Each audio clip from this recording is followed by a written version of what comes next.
So very quickly, for those just joining, number one, we're not going to talk about how to set up Claude Code, how to do a hook or an MCP. Those are things that are very easy to pick up from YouTube today. There are things that will not be around in 5 or 6 months, so there's no point. So the first thing that we've said is that the complexity of AI tools is rapidly evolving. You don't need me to tell you that. I'm sure everyone has experienced this. There are 3 lessons. So there's a background to how AI scientists have thought about working on this. And they call it the bitter lesson because they tried for decades to solve specific problems. How can we ensure that the tool is able to detect what a ladder is or what a lamp is? I remember seeing research like this from the computer science department here at LUMS. My sister was a machine learning researcher 20 years ago. And so they're doing this type of stuff. How do you detect what a shadow is and so on? And it turns out that it is much easier or much more productive to, instead of trying to solve specific problems, try to create a general purpose technology. So there are 3 parts to this. The first is compute. Compute is just the number of computers that are running. And there are 2 distinctions here. One is between the training that gets done for a model. So the one-time processing that creates the underlying intelligence. And you'll have heard of these large data centers that are drawing as much energy as a city. And so these run for months to create a model.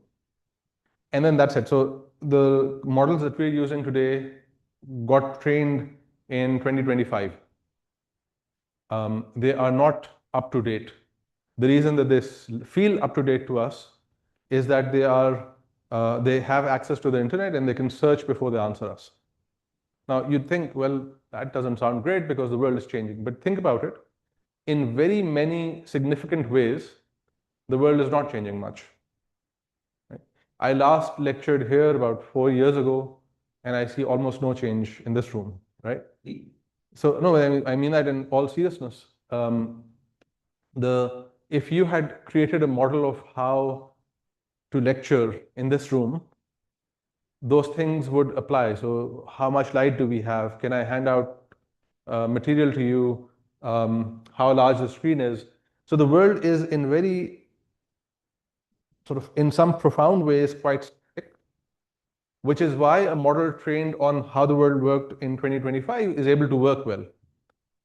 We were able to call a browser tool in 2025. It figured out that that is how things work. And as soon as it's plugged in, now it can say what happened this morning, because it knows that when I don't know something, I go and search and get up-to-date information, right? So the first thing is, so that's the compute bit. The second is that you need good data to train these models on. And one of the major areas where models are still weak are areas where data is weak. Either data is firewalled inside a they've created a commercial moat or a legal moat behind stuff, which is why we're not well trained on it, or the data doesn't exist. So a very good example of this is regional languages. So try speaking to it in Urdu, and it often will revert to Hindi because the corpus that they've trained it on is much richer for Hindi than Urdu. And if you want to speak in Saraiki or some, Hindko or something, that data doesn't exist, which is why the model doesn't know how to deal with that. Those are obvious blind spots, but we can think of other ways in which data is not codified and therefore the model has a blind spot. And then there are advancements in algorithms that have happened in the last 10 years, which I guess this is of interest neither to you nor me. There's been a really large investment of money into everything in that, starting from the hardware to procuring data to the compute part of it, right? And the big thing here, besides the fact that this is sizable, is for me that there is this worry that we are in an AI financial bubble, because there's been so much investment of energy into or money into these models that they have to pay for themselves. Now, I remember when I started my PhD, there was a new website where you could buy your textbooks called Amazon.com. It didn't make money for 20 years, and then it did. And so that is often the play with investments in Silicon Valley in particular. But what this does is it does give us more moment to pause and think about a medium-term future in which tokens are not as cheap as they are today. And so now, as society, we have to think, can we get more sophisticated in our use of tokens in time to create efficiencies that will allow us to balance out the increase in token cost that is potentially possible. Now, there are lots of uncertainties here, one of which is that tokens might be that we might have efficiencies in energy production, in hardware, in algorithms that will allow this to not happen. But there is this overhang of risk that is looming. And so if you look at which company has added market cap since 2022, it's quite clear where the bets are going. The NVIDIA, of course, is a supplier of the hardware on which AI is trained. So the forecasts are somewhere between roughly 6 to 14% of global GDP is a contribution by 2030. And the main takeaway here is the spread is quite large. No one really knows. It might be much larger than this. And so the problem is that financial models of how AI will pay back the investments that are already made suggest that there's a risk that we might not get payback on those investments unless we get a very, very bullish scenario play out. So that's a little bit. So why does that matter to me or you? In part because if I build up a workflow that relies too heavily on one AI tool, then I risk getting caught out when that reckoning comes. So now there are open source models. I don't use them. I'm aware of them, but I'm not using them right now because the engineering is still so fresh that it is only the leading labs that are doing work so the gap between the leading labs and the others is still large enough. It's something like 6 months to a year, which in this space is a generation.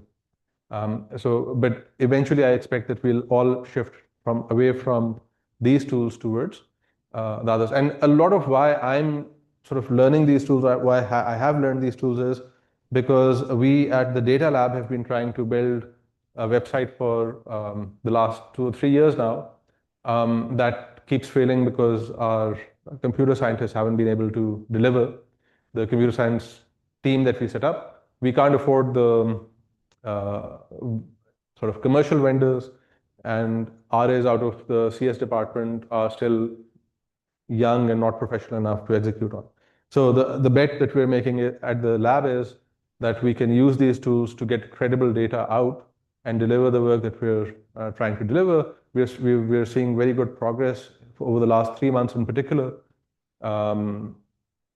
because of that scaffolding. But a very sort of fortunate, let's say, byproduct of making that bet is that we're also able to learn a lot of things, a lot of tools around AI. And that's so it's an investment the lab has made, the department has made, and therefore, in some sense, any specific AI tooling that the department wants to make, the lab and specifically I sort of owe you guys. So you're very welcome to keep coming to me if there are specifics that you want help on. So the thing that we're now doing is that the models have gotten smarter, and I'll talk more about that. But the real change where you have to move from your browser to these tools is that you start taking actions. So every slide that you see here is a slide that AI made for me. AI answers my emails. AI checks my calendar and finds meeting spots.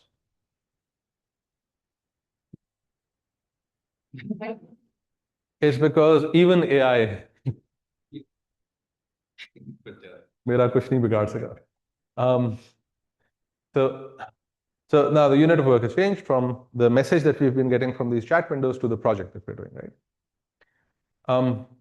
So what's likely on a 1 to 5 year time horizon is that we'll have multi-hour reliable agents for complex tasks. So right now, just this week, I've learned a tool that allows me to start up a AI session on my computer and control my computer from my phone. So at the end of the day, I type remote control on Claude Code, and then I open my Claude app, and the terminal window messages are coming in. I can give it messages. It basically texts the message to my computer. If my computer has a power outage, the session dies. If the computer is on, it keeps working. So that means that the last thing I do before I sleep is say, give an instruction, so it's working. And then when I wake up, the first thing I do is, what did you do overnight? So the multi-hour reliable agents aren't there yet, but I think right now I am seeing about 20 minutes at least of reliable agent work, possibly more at times. And so this will be the big breakthrough, because if you can start describing, here are checks and balances, here are things that you want to do, and if it starts doing them over and over and over. In fact, I am quite certain that there will be engineering teams in Silicon Valley that are doing multi-hour tasks also. A few months ago, you might have heard of something called a Ralph loop. Has anyone heard of a Ralph loop? So essentially, it was a tool that said, just keep going, try this thing. If it fails, go back and try it again. So it was brute force AI calls that until you reached a defined outcome. Now, the problem with our work is that defining an outcome is harder. How do I know when a slide is good or a slide deck is done? That's hard to articulate. If you can articulate it well, it does really good work. So for my class, I have a very defined sort of mechanical way that I convert an academic paper into my slide deck. I scan the paper for sections, and I make those sections in my slide deck. I scrape in all equations, figures, and tables, and I make sure that they're placed in the right places. Then I go paragraph by paragraph and summarize and make bullet points. When I used to do this by hand, it would take me often a week or more, depending on what I was doing. In January, I made 24 lectures or slides in 2 hours. Right? I said, go make it. In fact, I made it in 20 minutes, and then the AI went and worked for 2 hours. ये नहीं बताना. The tool was Claude Code. Claude Code. We'll talk more about that later. Sorry, go ahead. I will talk about that in about 1 hour. This is slide 12. I'll talk about it around slide 45 or something. The third thing is that audio, video, and vision will become default in being absorbed by AI and being used. So right now, Gemini can do this. You can go on YouTube and you can, does anyone have this button on their YouTube that says summarize the video? Have you tried it? So if you go and try it, so I don't know if it is only there for people who are subscribed to Gemini. Might be, I'm not sure. I am subscribed, so I have that button. But if you get that button, it's $20. If you're not subscribed, probably a good investment of your money. You can give it a lecture, you can summarize it, or you can say search for X in it. And then the Gemini model is able to go and search and use that. Claude cannot use video, which is a big limitation for Claude. I think ChatGPT can, I don't use that much, OpenAI. But these will become default. I think one of Claude's biggest problems is that it's not multimodal in the complete way yet, right? But so imagine right now we're still taking screenshots or we're taking videos, but imagine if you've got AI running on every camera in existence all the time, and you're able to create intelligence layers out of that. And that's likely to happen in a 5-year time horizon. There will be native integration into nearly all software worth thinking about, almost certainly. What is less certain is where I got stuck with AI for a very long time, which is, will AI end the world? Right? So artificial general intelligence. Will AI become a species that subsumes humanity? It's less certain whether it can create general, novel scientific contribution on its own. I'm quite confident that it will accelerate scientific contributions. It already is. I'm convinced that my productivity has more than doubled in the last 3 or 4 months. I don't do novel scientific contributions, but the work that I do, I think is expanded. And reliable, long horizon autonomous research, this is really saying, how well will you do that? You will be able to run these models for that long. Will it be a good thing or not? We're not sure. And I'll speak much more about that in the second half of the lecture today. So there are serious people who think that we're 3 to 5 years from civilization ending or the removal of agency from civilization, and then probably its end. Once the computer decides it doesn't need us, then why feed us? Right? There are really serious labs in top universities that think this. There are equally serious people who think we're at a plateau or we will reach a point where we won't be able to exceed from. I thought about this for a very long time and I couldn't find an intellectual resolution to it. So I came up with a personal solution, which is, are you familiar with Pascal's wager? Anyone? What is Pascal's wager? If you're stuck thinking 50-50 chance है कि खुदा है कि नहीं है, right? Maybe God exists, maybe God doesn't exist. Then the theological argument is, believe in him, because if he's there, he'll take care of you. But if he's not there, it doesn't really matter if you believe in him or not. That's Pascal's wager. I'm playing reverse Pascal's wager in this context, which is saying maybe AGI will come and we're all dead, maybe we're not. If it comes, then anything that I'm thinking now doesn't matter. But if it doesn't come, then my investment in learning this stuff is valuable. And so when I thought that, it was uplifting in the sense that it said, okay, forget about the doom stories. Let's get down to work. And it's been, at least in the short term, I don't know about 5 years from now, but in the short term, it's been very useful and productive to think like that. Right? So I'm making the bet that the singularity won't happen. There is a website called ai-2027.com where that research is summarized. This is not the, okay. So effectively, there's a slightly different version of this, which says that there are 3 or 4 tiers at which we will, 2 or 3 milestones that we have to cross to reach the singularity. The singularity is when machines are smarter than humans. The first one is the creation of a superhuman coder.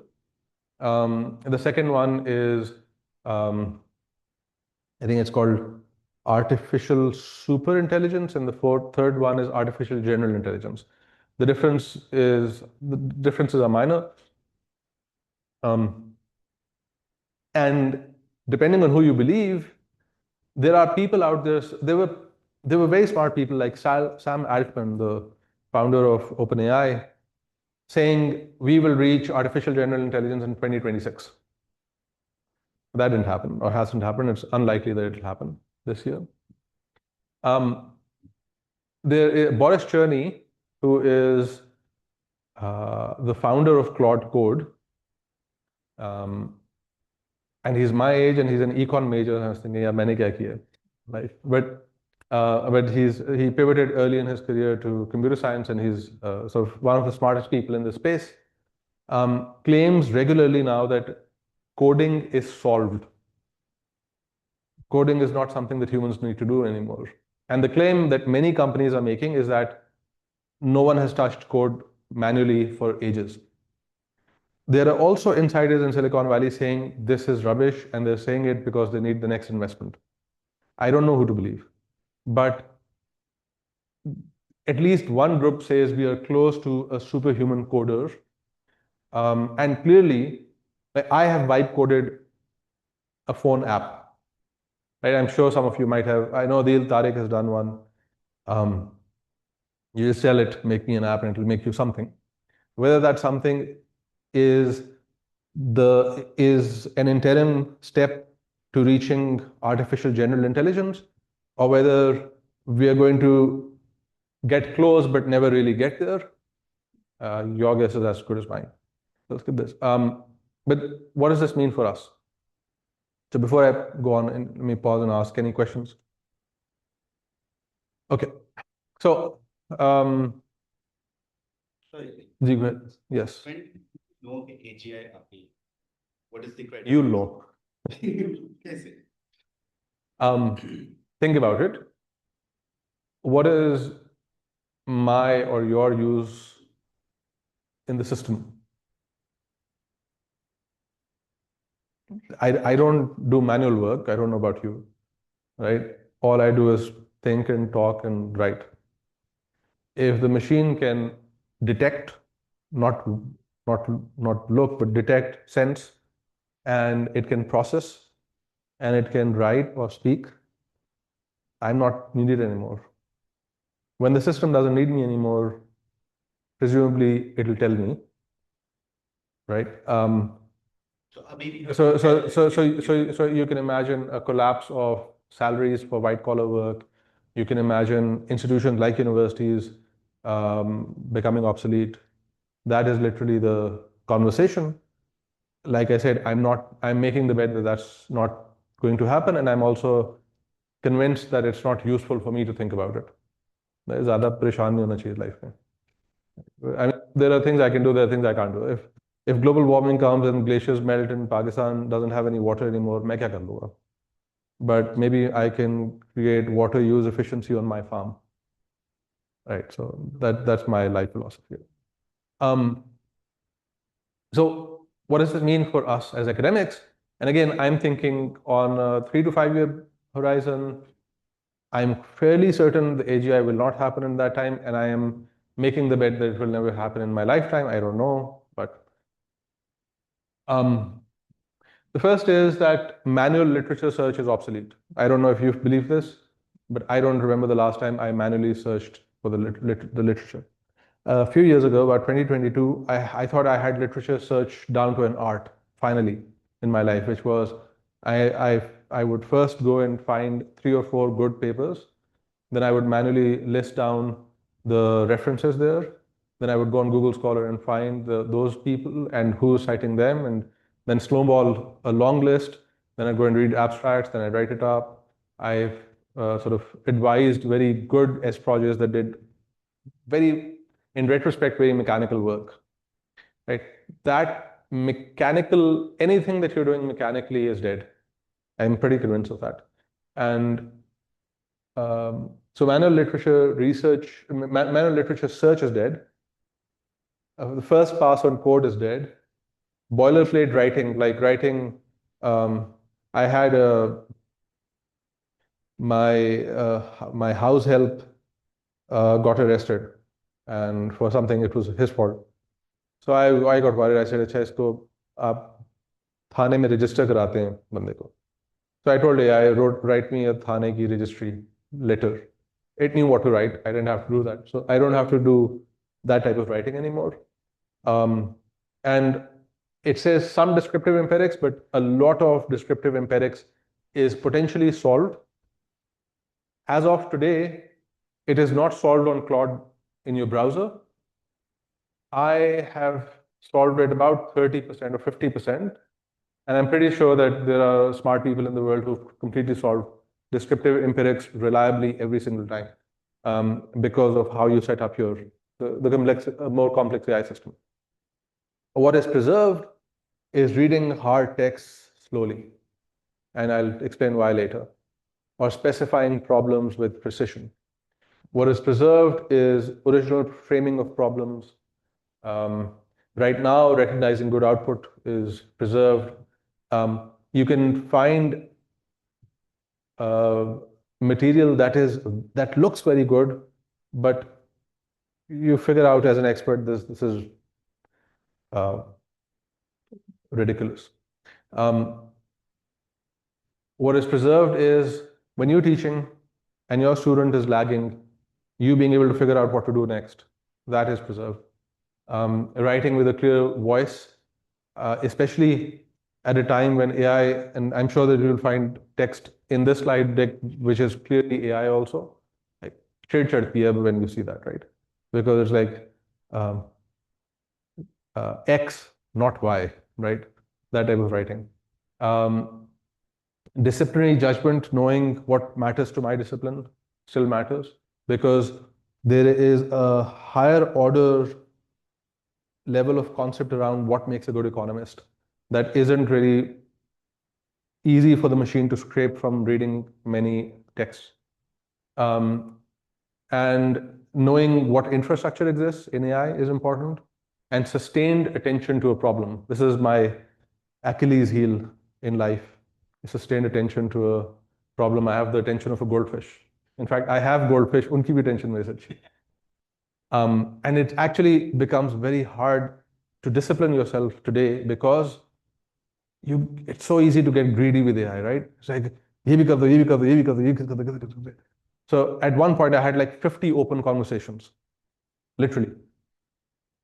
And then I started figuring out how to create sustained attention, and I'll talk more about that. In fact, let me write that down. I'll forget because I don't have sustained attention.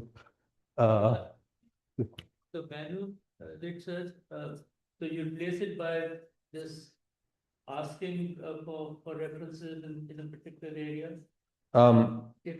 If that. Sorry, sir. I'm just going to. Please go ahead. And No, can you restart? It's a good search. What- AI does a search for you. Yes. And how do you know it's a good one? How did I know that a search was good before AI? No, now that you asking AI to do it for you. Yeah. You don't have to do it. Let's say that I had asked an RA to do a search for me before AI. How would I figure out it's a good search?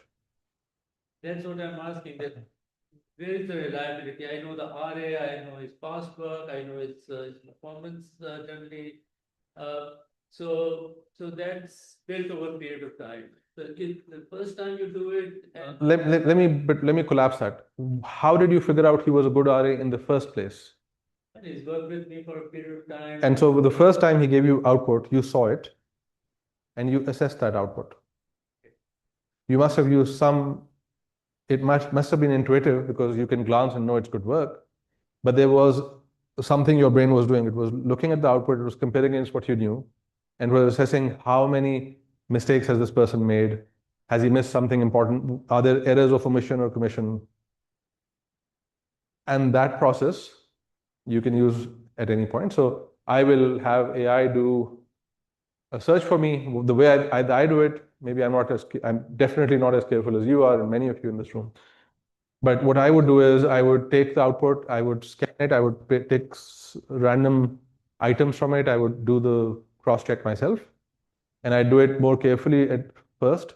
And over time, as I get more confident in the output that I'm getting from a system, probably I'd be less so, but always, and this is something that I'll say more about at the end, I think AI is good for filling in stuff I can't do because I can't clone myself. It's not great at doing stuff that I don't know how to do. So why is that? Because I will still want to glance at output and be able to keep a check on whether it's good output or not. So yesterday I was working on the Pakistan economy. I said, go and make a graph. and it made a graph, and I eyeballed it, and because I've seen that graph 1,000 times in 1,000 different reports, I knew that it was right, and I knew the other one was right, but then I found one that was wrong. Having that, if I had been hand coding it, I wouldn't have been able to get 100 graphs. But the fact that I can, so the AI's value is that it can extend, it can do the work that I know how to do, and that I would get done if there were 100 of me. And so my recommendation, this is a good sort of heuristic to keep, is don't get AI output that you can't assess and be confident about. Go ahead.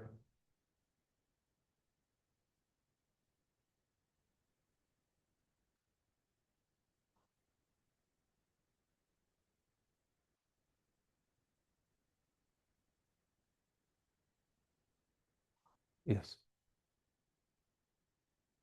Sure.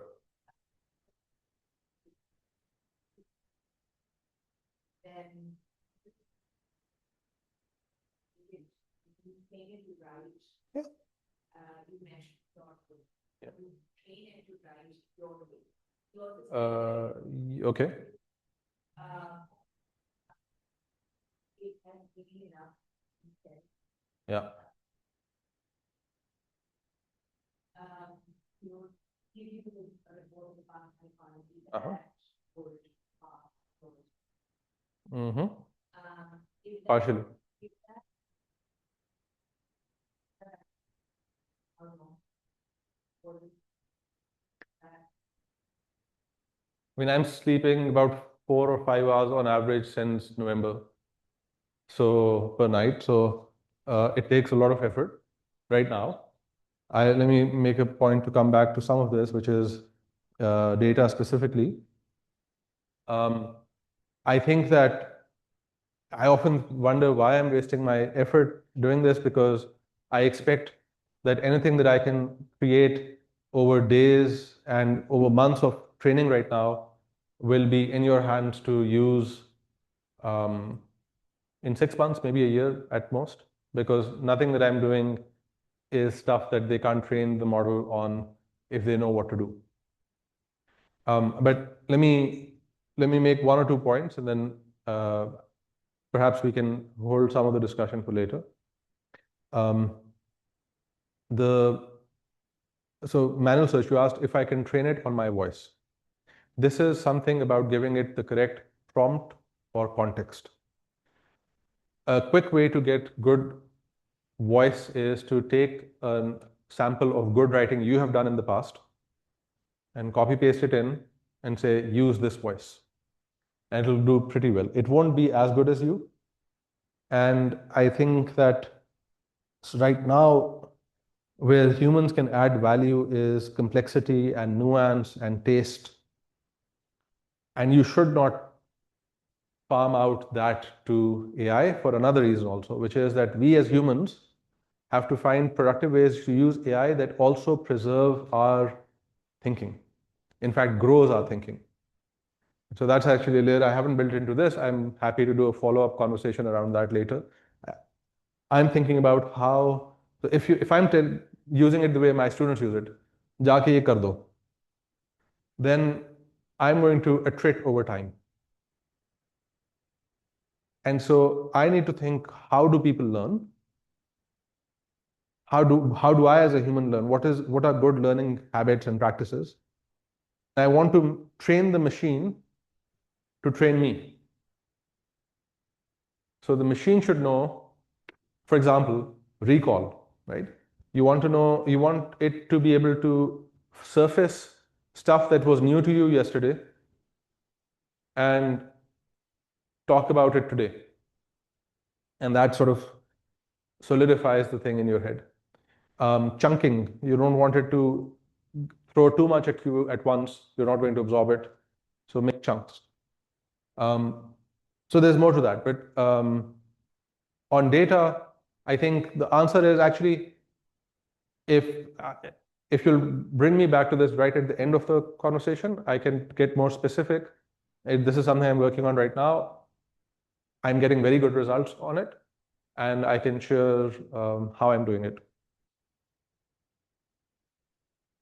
This was for Khalid Mir, and he's not here. Knowledge is knowing that a tomato is a fruit. Wisdom is not putting it in a fruit salad. So the thing is that it is just very easy for you to produce a lot of text. And the judgment of what good writing is, what the right forms of the argument are, what type of output, how to prompt it, that is still yours. The cost of producing plausible intellectual artifacts has collapsed. What does this mean? It means you can spam yourself. The risk of you spamming yourself is, I don't know if that's, I think somewhere in these slides that I should make this point again. But getting text is cheap. It will be intellectual looking at first glance. It will be plausible, and some of it will be wrong. How do we organize ourselves to work with that type of material? We have to figure out how to filter out material. We have to make sure that we're putting in checks. And I get exhausted reading AI output all day. I don't want to be exhausted because then I'm less productive. And so I wanted to do some of these checks before it surfaces the text for me to read. And so I have to architect a system where the machine knows to stop and think and run checks on the first text that it produces and filter some of its own spam before it gives it to me. There are three tensions here. One is knowledge versus fluency. AI often sounds knowledgeable before it is reliable. Second, originality versus recombination. Much academic work is disciplined recombination. AI exposes this. I very much worry that a lot of what I do is copy-paste, and in sophisticated ways perhaps, but it's copy-paste. Like literally, I've signed on to do a consulting report. It's paying me decent money. I was reading a Mehboob Haq report from 97 that I just need to update the series on, and that's the report. Right? It's a human development report. I'm writing the human development report. It's not much different. Like I have to justify the fact that I'm writing this, so I'll have to change it a little bit. But the real work is just disciplined recombination. The data streams exist, the context exists.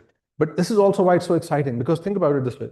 I've always felt when I've looked at the Pakistan economy, I don't know if others of you have felt this, that I can see that there are sort of, there's going to be inconsistency across data, or there'll be, I've seen that data somewhere, but abhi yaad nahi hai, or I don't have the series right now. I know that there's stuff there, but it's not combined well. All of that work will get done, right?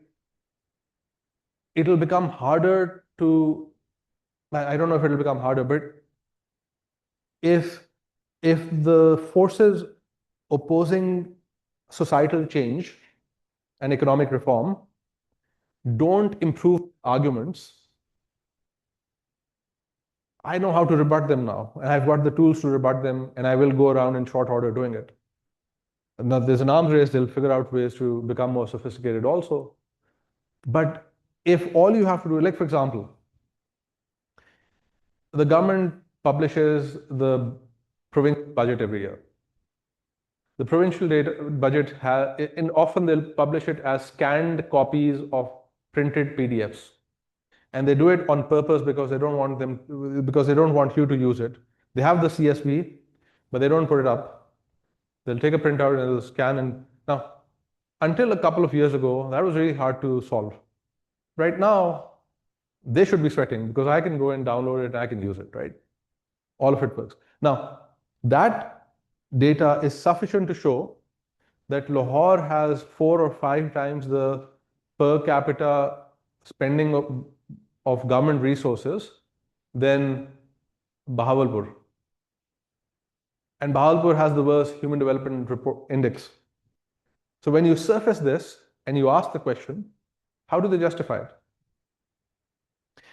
So I asked Mariam Nawaz's spokesperson why they bought a Gulfstream. And she said, पहले जाके army chief से पूछें उन्होंने क्यों खरीदा. I can't do anything about that. But I can at least ask articulate and precise questions more. And that's because I can do disciplined recombination. The third thing is authority and verification. So AI lowers the cost of producing claims and raises the premium on checking them. A lot of why I would potentially still be able to consult tomorrow is because my stamp of approval goes on the writing. And hopefully that means something. You can generate pretty much any policy report you need in half a day, but then you have to check it. AI reflects back the structure and biases of our own prompts, text, data, and institutions. Think about it. You use AI, all of you. So do people in Silicon Valley. So do people in China. The cluster of output that you're getting is entirely different from the cluster of output that other people are getting. And the reason is that the questions that you have in your head, what you ask it, what you check, what you explore, is all yours. And I don't see that changing anytime soon. Like, I don't think that AI will let me press a button and become the next Steve Jobs. Right? There's an AI meme, make me rich. That won't happen. I don't think. I've tried. Abhi tak nahi hua. So let's take a quick break, and then I usually give my class 2 minutes, 3 minutes of break, and then we'll talk about how LLMs work and what to do about it. Stretch out.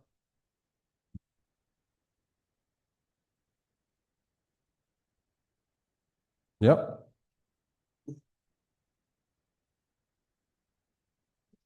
Mhm.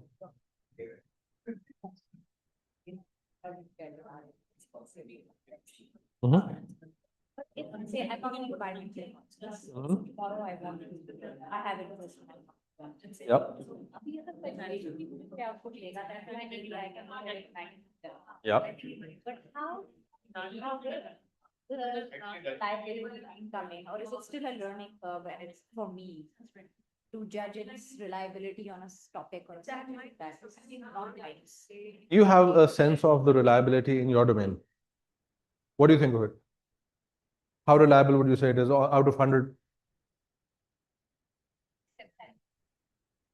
Depending on, again, like you said. It's a good guesstimate that is the accuracy that it will have in other right. So I'll talk more about this. This is something actually adversarial critique. So you can also ask it. You should ask it to do adversarial critiques, and it will point out its own mistakes to you.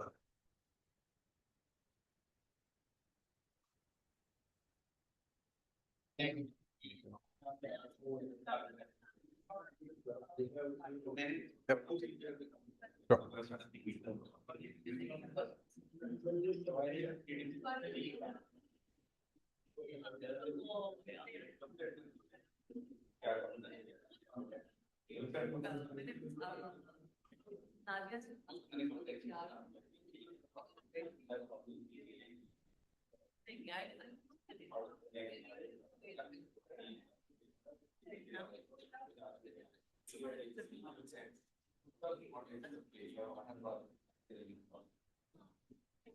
And then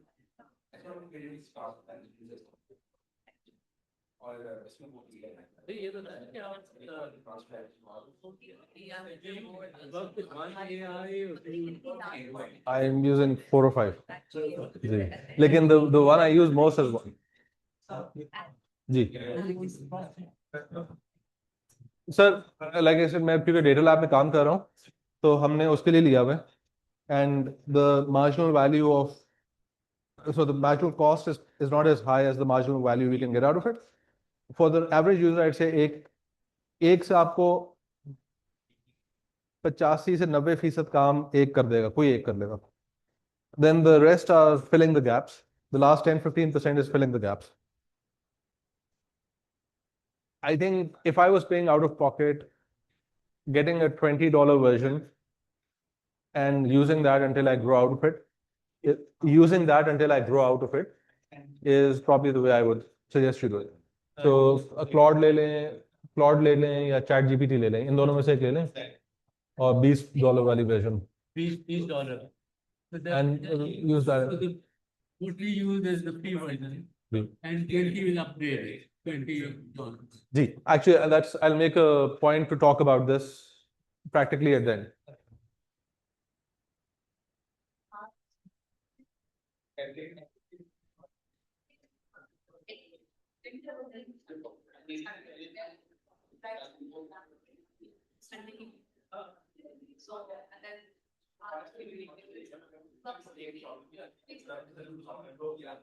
Okay, class, settle down. So now what I want to do is talk about how LLMs actually work, because I think that that will help give you the foundations of understanding what the inherent limitations are and knowing intuitively there's no replacement for spending time with it and making mistakes. I gave UNDP something 3 months ago and they said, "Ye kya kiya?" And then I said, "Okay, hallucination or ye, I have to go back and fix it."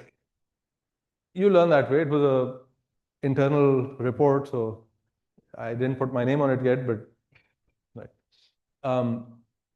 So there's no replacement for making those mistakes, but there are some things that I think can give us some foundations. So I don't want you to think of AI as a black box.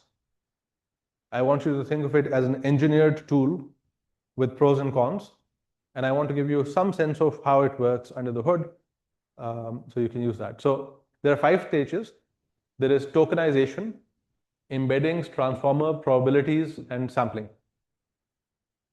You don't need to know all of this right now, but you need to know that there are these 5 stages that that an AI model goes through. So a token, in short, is about 75% of a word on average. The cat sat on the mat. There are 6 tokens. There are roughly 4 characters per token in English. So for smaller words, cat is a token. If you said catastrophe, that would be maybe 2 or 3 tokens. Catastrophic is a related token, right? So that's part of why it's chunked that way.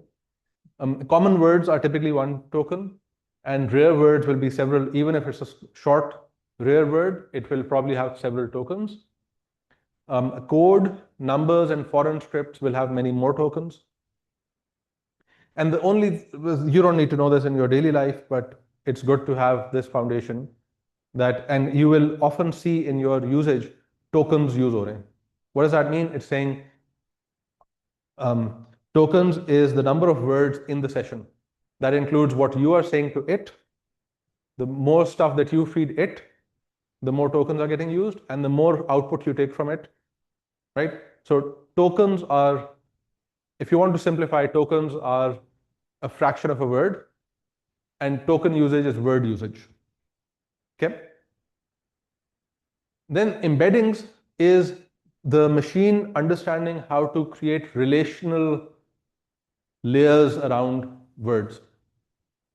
So each token becomes a vector and occupies coordinates in a semantic space. So royalty includes king, queen, prince, and duke. King, queen, prince, and duke are within the machine close to each other in semantic space. Python the snake, Cobra, reptile, and viper versus Python the code, JavaScript, Ruby, and Rust are in 2 distinct chunks. Now, because when you use the word Python, it will typically have other words around it, it will do an extremely good job of figuring out whether it's the snake or the code. And then there is vector math. So king minus man plus woman is queen. Like literally, if you look at the math, the vector for king minus the vector for man plus the vector for woman is approximately the vector for queen. And so it knows that that's how it understands. Yes. So it's standardized. Models differ in size. You'll see अच्छा ये छोटा model है बड़ा model है. Claude has Haiku, Sonnet, and Opus. ChatGPT and others. So I like Claude because it has familiar words that, you know, Haiku is a short poem, Sonnet is longer, and Opus is, of course. So you know what it means. The others have names, but they're harder to remember, the numbers and stuff. But all of them differ in multiple ways. One way in which models get more sophisticated is in how much training was done. The more training is done, the more layers of depth to the chunks of words you can get into. So one simple pass over this might be that all of these are programming languages or have to do with computers. A deeper layer of this might say something like, I don't know if any of this is true, but like Ruby is related to Rust and Python is related to JavaScript. And the deeper you go, the more nuance a model has. And that is a function of the amount of training it has done, the amount of churning it's done on the data. Another way in which models get more sophisticated is by being given higher quality data. A third way in which models differ is in their ability to create a large or small context window. And that's something I'll come to later. But so models differ in multiple ways. For us as users, it is probably best to just stick with small model, big model. You don't have to worry about the rest too much right now. The context window is the size of the desk of the machine when it's working for you. Everything the model can see at once. And the context window, which in Opus is 1 million tokens, right? And Gemini has, I think, 2 or 3 million, and the 1 million maybe 3-4 mahine pehle tha, warna usse pehle it was ChatGPT as of 3 or 4 months ago, and I think even some of the models today had 200,000 words in its context window.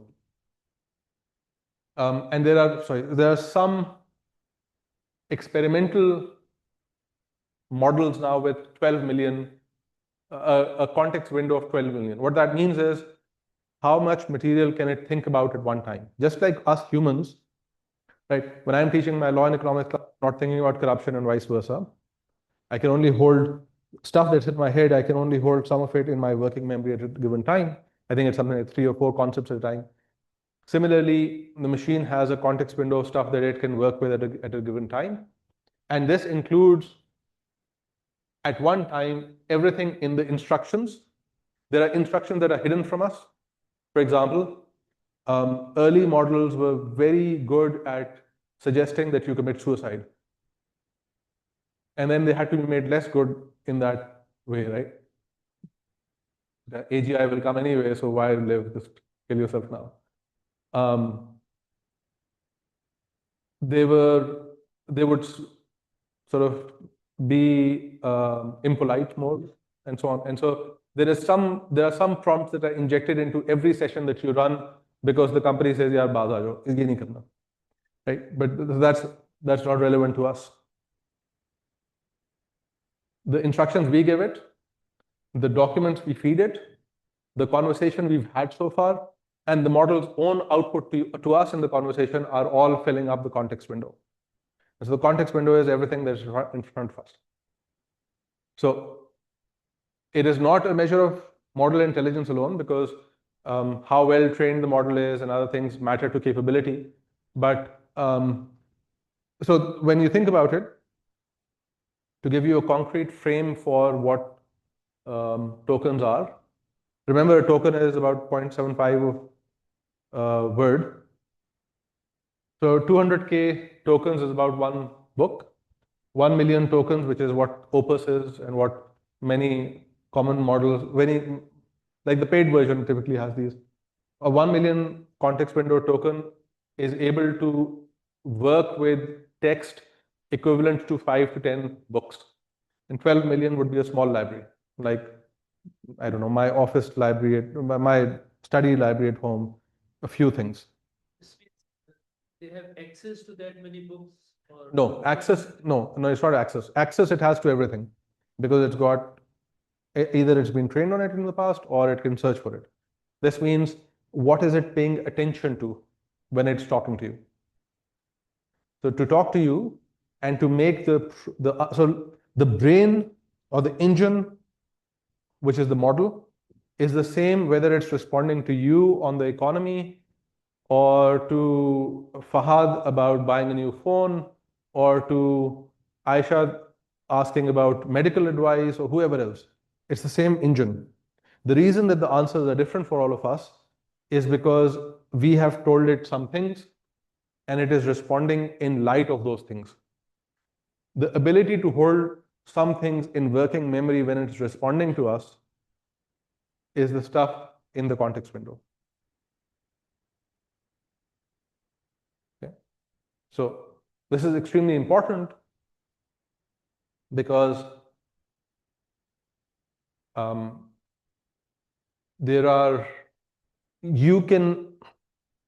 have to, so you remember how last year we were talking about prompt engineering?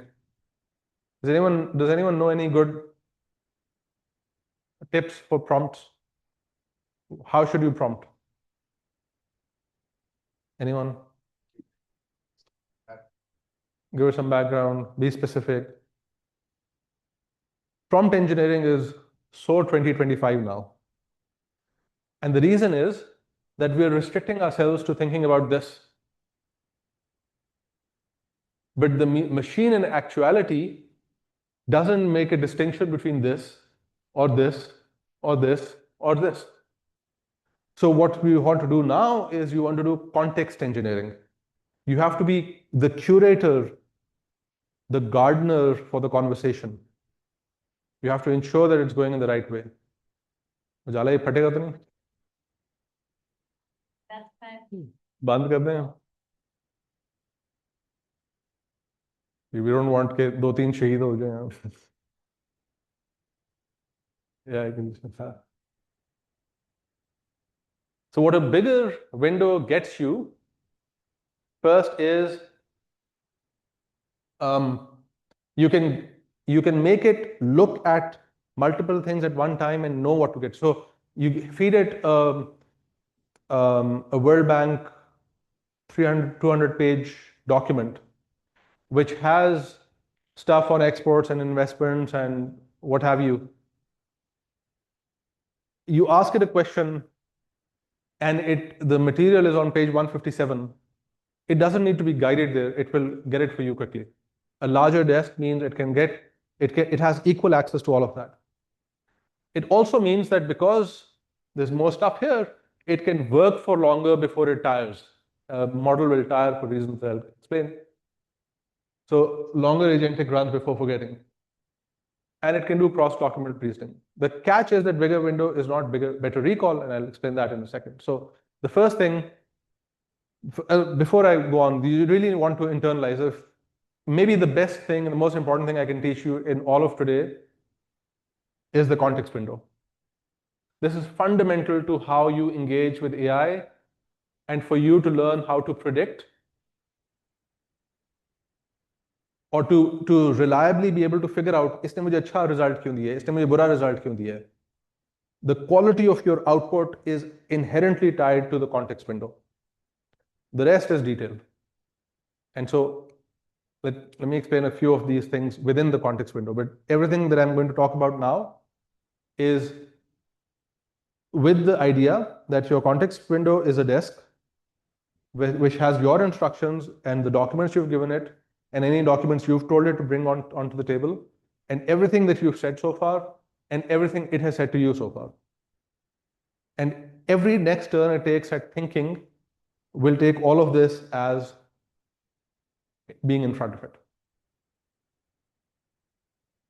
So the first thing that we want to learn is that there is context rot. The machine pays much, as with humans also perhaps, pays a lot of attention to the first thing you say and the last thing you say, and less attention to the middle. And so what this means is a couple of things. It means don't work for too long in one pass. These slides that I'm presenting right now are the result of something like 200 passes over the problem that I've done. Right? I'm making the 200 up. I think it's 200. Maybe it's 300, maybe it's 100. But it's like the reason I started 3 minutes late is because I was doing one last pass. And so what happens is, and you must have seen this intuitively if you keep talking to it, it starts forgetting stuff. Did anyone notice this? Yeah. And that's because this is happening. The second thing is drift. Over time, your original instructions will fade. If you just take standard ChatGPT window or Claude window and you're talking to it, over time it will forget about the stuff that happened before. I used to think this is a feature, not a bug, because I just talked in one place. I'm talking about economics. अच्छा बताओ आज cricket match में क्या हो रहा है? उसके come back to economics. Then थोड़ी देर बाद अच्छा ये.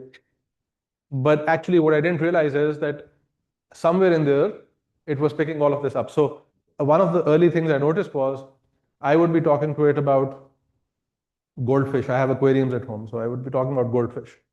And then I'd say, okay, make a presentation to my World Bank contact or someone. And it would say, in the middle, the example it would give, you know how your goldfish aquarium has this? And that was because I was not curating the context window. Right? A good hack I learned early is that you want to go into incognito mode and use that. Right? Because then it forces it to blank out the context window and start new. Why incognito? Like, why can't you do separate tabs? Because in early on, let me stay here for a minute. Early on, and I don't know if what the desktop tool or the browser settings allow you right now because I'm not using them much. But early on, at least, it used to be that it was saving every past conversation and keeping it in its memory, in at least a summary of that in its memory every time it started talking to you. So incognito, the point of incognito, like why is it not just, I think on Claude, by default, a new conversation is 0 memory. I think that's still right, but you'll have to check in your settings. But you want it to have 0 context early on.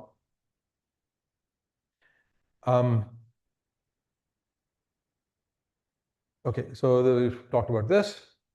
There's drift. It's going to lose stuff that you're talking about in a long session. It's going to forget early stuff near the end. Another thing is pollution. So imagine that you'd tell it, make me a presentation on AI for LUMS. And it goes and imagines that Ihsan is in the audience. तो कहता है अच्छा वो जाके ये embedding होती है तो फलाना होता है अगर नहीं नहीं नहीं ये इसके लिए नहीं है ये आयशा के लिए तो increase econ and reduce CS. Okay, Aisha ke liye. And it will say, Acha, econ as Aisha, the economist knows, blah, blah, blah. And then it says, oh, go back and says, now Ihsan will want to know, blah, blah. It will be polluted by my first prompt. Why? Anyone? Any guesses why?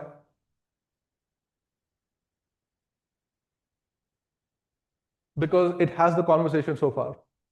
So a great heuristic I learned a few months ago was don't argue with your AI. नहीं ये तो बोला थी ऐसे नहीं ऐसे करो वो कर लेता है and I'll explain that in a second but for the most part especially for shorter conversations and I'll talk about longer conversations later when you spot a bad answer don't correct in place start over.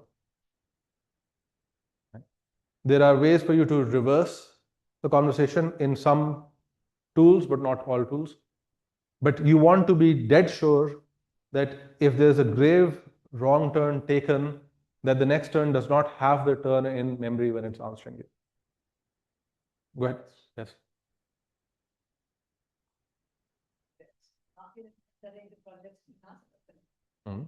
I'm not saying that.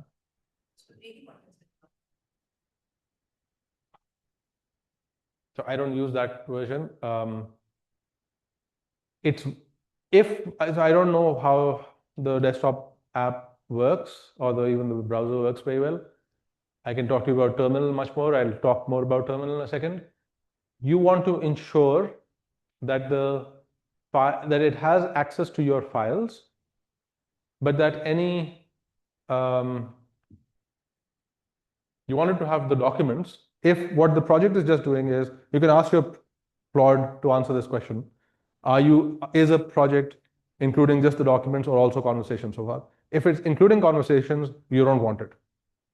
If it's only a convenient way to load basic instructions and documents into your working memory for a new conversation, then it's fine. I don't know how the browser works. Project City does know all the conversations you have. So jitne bhi uske chat hui. I think of that as a feature. Okay? It knows कि यार previously क्या कर रहे हैं.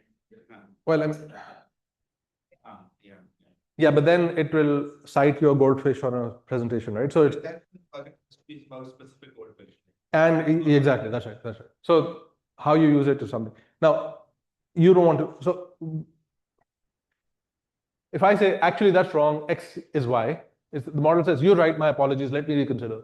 So no, you got it wrong again. So I see. Let me try once more. You're still wrong. I apologize for the confusion, right? What it's doing is, it's not its fault. It isn't able to discern that the wrong fact has to be deleted.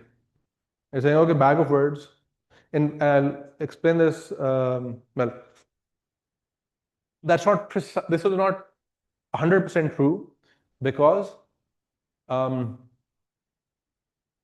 there is some semantic ability of the model to understand not true. But over time, over longer conversations, the not drifts away from the true. And you don't want that risk. So it's much better again. So in Claude Code, the command is clear. Think of context as RAM, working memory, and you clear and you restart. The remedy is multiple passes, compact and clear. I have to talk to you still about Claude, so I don't know if you can do compact and clear in the browser. I don't think you can. All four failure modes share one cause: too much in the context window. Even in the best frontier models, 50% accuracy loss. So what this is saying is, as tokens used increase, Claude, GPT, Qwen, and Gemini, every AI model in existence, every LLM model in existence diminishes in its accuracy. And this has a few implications for us. It's getting better, by the way. So you can see that's Claude Sonnet, and Opus will be better than this also. But if I can chunk my work up so that I'm asking it a few things at a time, and then taking that as final output, using that as the initial chunk again, and then if I want to stay if I was using this model, I just want to stay here. If I was using the purple model, I'd allow myself this many tokens. If I'm using the red model, I'd allow myself this. At least as of today, you want to keep your conversations short, and you want to divide work up into distinct portions that you do separately. So I was running out of time, and I said, do 20 edits to 20 different slides, 10 minutes before the presentation today. And it forgot to do 15. It did 15, it didn't do 5. If I had more time, this is not how I would have worked. I would have said, do this pass, commit, I've got the text file, clear memory. Here's the text file, do this next edit, clear memory. Here's the text file, do the next memory, the next pass. And then this would be much more accurate that way. So does negation survive long context? In principle, yes. In practice, negation, nuance dissolves. So that's another reason to keep your context limited. I've already talked about prompt versus context engineering. So imagine that you go to your chat tab. I thought there would be humanities people here, not just economists. So I unke liye bhi ek slide honi chahiye. Make lecture slides on marks. This is the amount of humanities I know. And it would give you some result. And an engineered prompt would be, I teach second year sociology students. Create a 75-minute class on Marxist theory of alienation. Assume they have read the assigned excerpt but not Hegel. Give me learning objectives, discussion questions, 2 misconceptions, and 1 in-class activity. You want to be specific as possible, as specific as possible. And the result from this will be way better. This morning, just to test, I said, I'm teaching a class on AI to humanities and economics professors at LUMS. Don't dumb it down, but don't assume they have engineering background. It will be a 75-minute talk. I was being pessimistic about your attention spans. And make me slides. I'll show you the slides if anyone is interested, and you be the judge of what you can get to one pass versus repeated passes. So there are 4 ingredients of a good context, curating a good context window. There are instructions about what you want. There are examples about what good output is. There is retrieved information, there is facts and documents, and there's conversation about what's already happened. And there is a Goldilocks zone in your prompting where you can, if you do very specific prompts, hard-coded if-else becomes brittle. It doesn't know how to handle things. If its responses need to go outside your structure, it doesn't know how to go there. Or you can be too vague, be helpful, make me rich, right? And then there's the Goldilocks in between, which is where you give it principles, but also flexibility. And this is really something that you'll intuit the more you prompt over time, and you'll notice your results. So not much for me to say here. Let me move on from this. Actually, I'll skip this also. This is very quickly. AI doesn't know what to say. It doesn't know whether it's being logical. It just predicts, it runs a bunch of regressions, and it predicts what the next word is. I love coding is really the love fun. Those are words that can appear with probability. It makes choices on whether to go with the highest probability word or whether to randomize it a little bit. It's called temperature. And I guess what I missed out here is, this is hallucination. I haven't talked about hallucination. So as with drift, AI will often go and do things outside of what it's supposed to do. If I were, the other slide I think that's missed is one where temperature was low. It would have picked is every time. With more randomness, it picks other words more. And so those are good for brainstorming, drafting, doing ideation. You can actually explicitly tell it to reduce or increase temperature.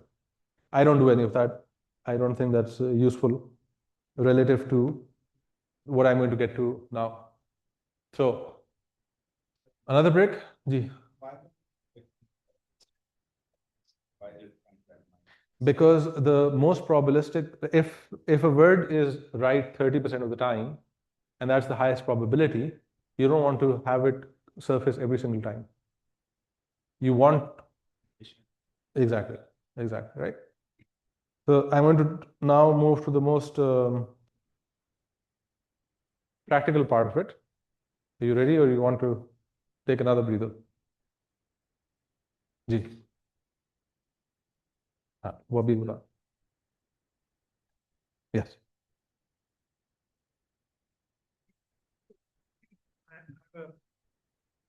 Related question. The backslash clear, you talk about Claude, right? Mm-hmm. I tried it doesn't work. Doesn't clear anything. On the browser? The desktop app. In the terminal? In the desktop app? Yeah. Okay. I don't use the desktop app either. I use the terminal. I'll explain what those are in a minute. Agar backslash, it will start showing you. When I clear it, so what is it supposed to clear everything that is there in the chat window, or it can still show you, but it's going to be some memory. Oh, okay.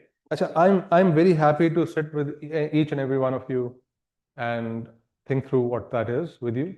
You can bring your laptop to my office, I can come to you, and we can work through whatever this is. And if your more efficient way might be just open up a Claude.ai instance and tell it what's going on, take a screenshot, dump it into it, and say, "Ye ho raha hai, ab batao kya karna hai?" Kar dega. I mean, I was confused about something. I think we should Okay. share it. So now, so this is what I have on my phone. कल किसी से बात हुई थी, screenshot ले ली थी, फिर आज सुबह सोचा आपको ही दिखा देता हूँ. This is Notebook LM. Do you guys know Notebook LM? Notebook LM is a Google tool. It is a RAG. A RAG is a specific subspecies of AI that is going to be extremely low temperature. That is, it's going to be extremely disciplined about only surfacing what is in the underlying text. I don't use it much. I tried it. I wasn't very impressed. It was very. I found that Claude is much more. So I don't want something that is too prescriptive in most cases. But this is good. For example, people put like their device manuals on it, and I use it when I want to cross-check Claude work for specific. What do you call it? For specific journal articles.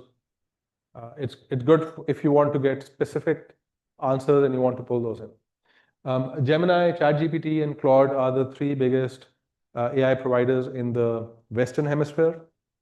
DeepSeek and Kimi are Chinese, and they're cheap. There are allegations that they are reverse engineered from these others. Grok is great for. So I only pay for Gemini, Claude, and ChatGPT. Notebook comes with Gemini. The others are free.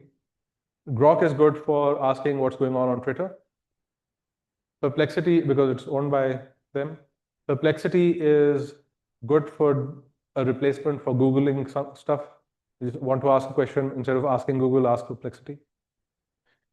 Kimi is something that has potential to be a cheaper variant of these.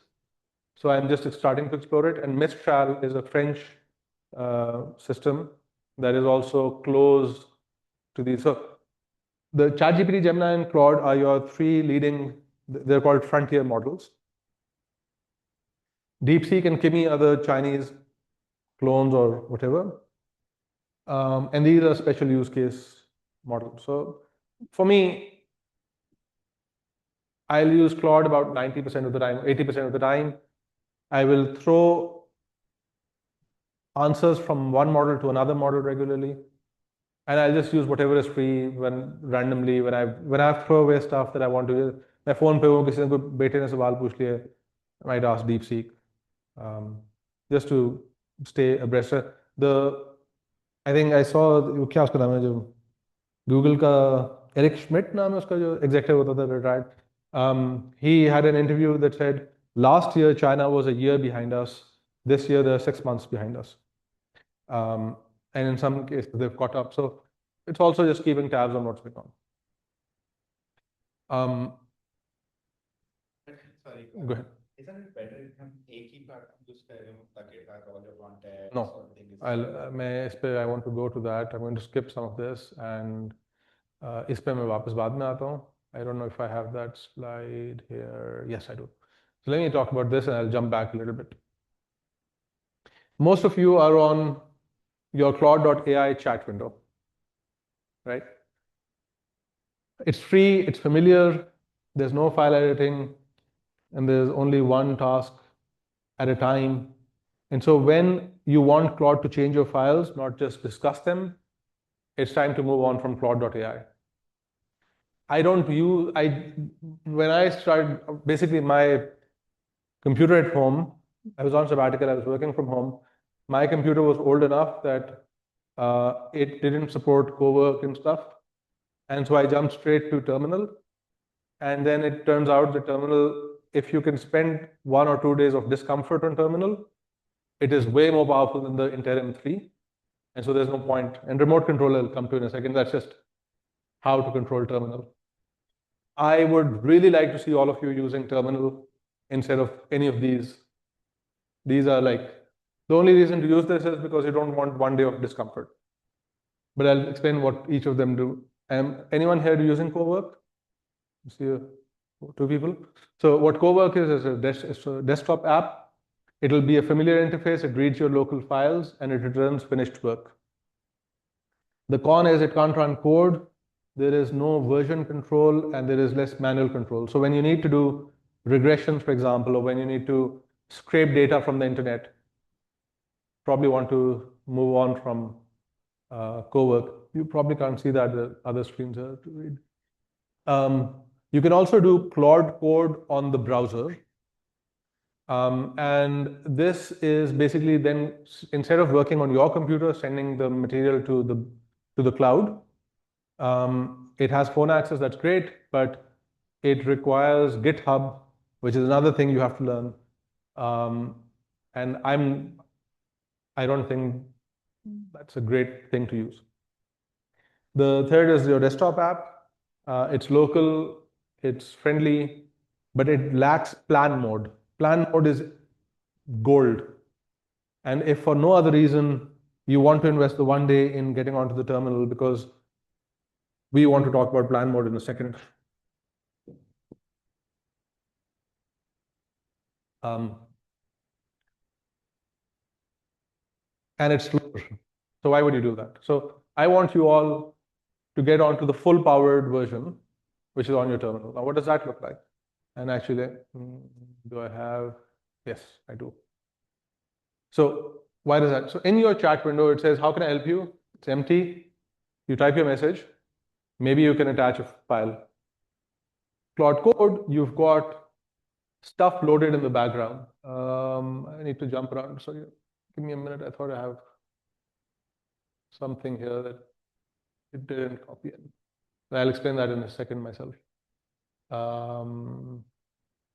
So this is just, if you can forget this, I've already said most of it. Don't forget this. Let's talk about this now. So you've heard that a Pakistani kid became a billionaire.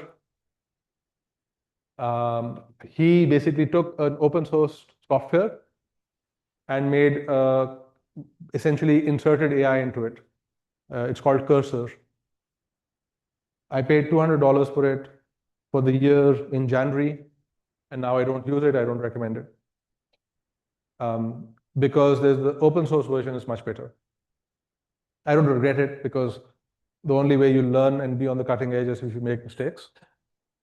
I'll make Hadia pay for it. But VS Code is one version of what you can use, but you can also just use terminal. Many of you probably remember DOS. Terminal is simply DOS. Anyone here not remember DOS? So for anyone who hasn't used it, terminal is just where you interact with your computer instead of with the mouse, with the keyboard. And it is going to make your life way more exciting once you get through the first day of saying, ye kya bakwas. Right? And all that VS Code does is it puts the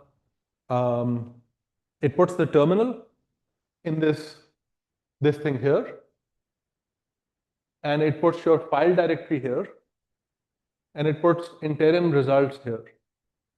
So it's the only point of VS Code is to give you a nice place to work. I don't use VS Code much. I think I should probably be doing it, but I don't use it much. What I do instead is I have, for those of you who've seen my computer, I don't lack for screen. So I'll put a File Explorer tab here, and I'll open a terminal.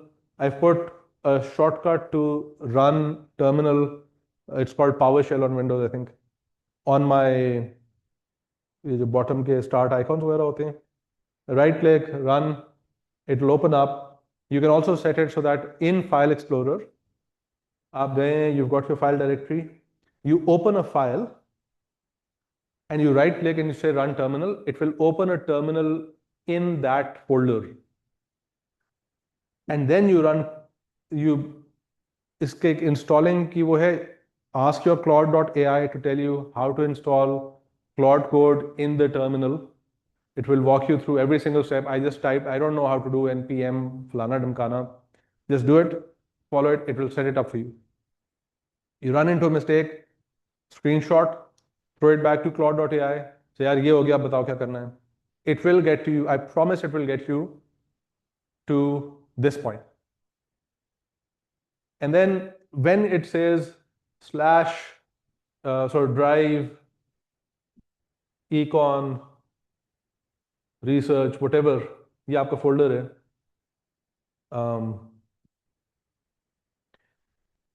यहाँ वो dot dot dot आपसे पूछता है अच्छा बताओ next क्या लिखना है. You've got the this thing blinking, the cursor thing. You write Claude, enter, and it will take you into a session that looks a little bit like this, but it is just normal browser Claude, stuff you're already familiar with. The difference and the advantage is that now you're not on browser. You have taken the brains that are trapped in the browser and you've put it in the specific folder that you're thinking about right now. And now it isn't reading that folder yet, but now you can tell it, explore, you can just say it in English, explore this folder and talk to me. And it will explore what you have and say, अच्छा आपके पास ये files पड़ी हुई हैं, I can see that you've got Stata files here and you've got some data, you've got notes, and you've got 2 copies of this, one is an old copy, you should probably delete that, and you've got another folder for output, analysis folder, raw data, plan, and then you've got a folder for your tech files. What do you want me to do next? I say, I'm really disorganized. Can you suggest how to reorganize? It will tell you how. You reorganize, you tell it, okay, tell me, so go into this folder, go into your Stata folder, read my Stata code, knowing what you know about the data. And here's another really important thing. You can do this in browser. Do an adversarial critique of my work. Tell me how I'm wrong. It will do that for you. And that will really help improve your output. I have installed a very simple tool.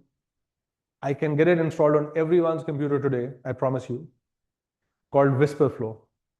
So I hold down 2 buttons on my computer and I talk. And it codes beautifully. I don't talk very clearly often. My mother can't understand me sometimes when I'm tired, but the machine understands me better than mom. Make me rich. So you do that, and now you've got the brains of Claude right there with you in your computer. And it'll still make mistakes.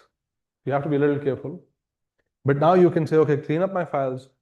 It might delete the wrong one, which is why I don't know how to use Git, but you tell it, install Git and use it, because you want to be able to track changes and reverse when it makes mistakes. And there are other ways, like I know that Claude is making mistakes on my computer every day, and I'm using Claude more than ever, and I'm not making mistakes in output because I've learned to chunk and test and check and make it checked. And I can talk more about that. Some of this is more advanced.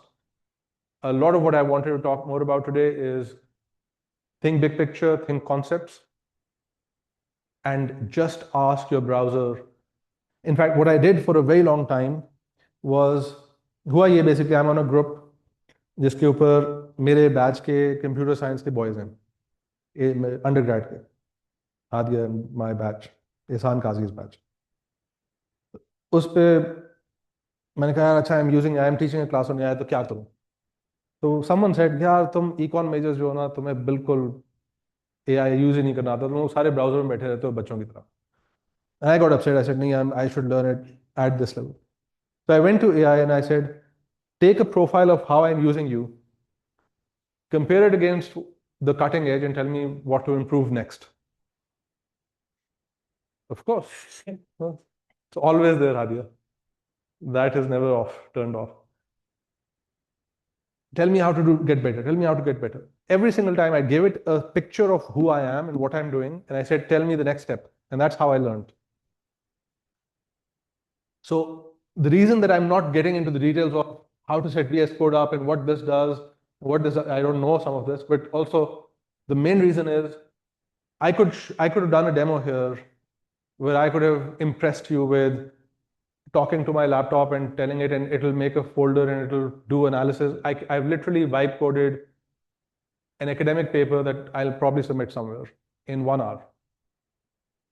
Yeah. You can do that. I sent it to Atif Mia. He didn't find mistakes in the 10 minutes he looked at it. I could do that, but what's the point? These tools are changing. You can go on Claude.ai and get that. What you want to understand is the context window. You want to have a mapping of where AI is going. So you have somewhere in your head that tokens are something to be a little bit wary of, but also use. You want to understand frontier models kiske hain, kiske nahi hain. You want to understand context window kya hoti hai. You want to understand not to argue with your model. That is true whether you're in the browser or here, because it's the same brain. But the difference on here is that once it lives in your file explorer,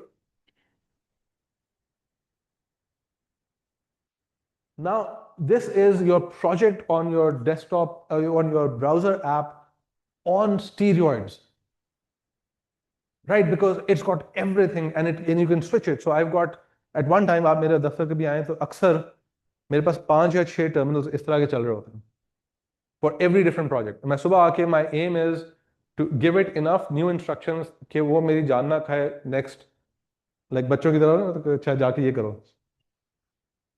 आज तुम्हारा काम ये है कि मेरे लिए मेरा अगला लेक्चर बनाना है. And then I'm doing something else and it's making it. And then when I find time to go and review, I'll say अच्छा ये गलत किया, इसको ऐसे कर लो. And it's doing work on all of the things that I'm doing in my academic life in parallel at different times. It's exhausting because I have to switch and I have to pay attention and I don't take breaks right now, but it's also the productivity gain that you'll get on this thing is insane. So I think within months, it will be borderline negligence, professional negligence to stay stuck in your browser. Yeah. What does it do to your computer? Okay, great. Okay, that's a great question. I'll explain in a second. Yes, excellent question. Okay.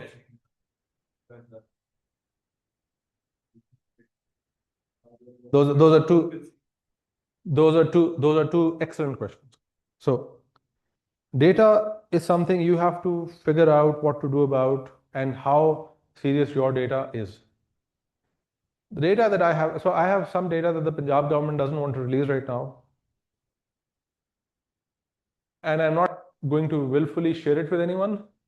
But if some of it is on the Anthropic server, I'm not very worried, to be honest. Because it's public, it should be public data, it will be public data in months. And my risk, I've turned the dial on risk to the point where I can take that bet. Okay, ये data ऐसा है नहीं. It's not like आपके कोई social security numbers वगैरह तो है नहीं. This is a survey they've done on poverty that has to come out and they're sitting on it, even though it's legally or constitutionally it should be released. I'm not worried. I will use Claude. I'm being very honest. I won't share it, but I'll take the risk of any leak that happens when I ask Claude to go and work on it. Another place where data concerns are much bigger are I'm on the board of Sui Gas company, and they've got company data that's now this is data on meters and so on across the country. I'm not going to put it in Claude Code.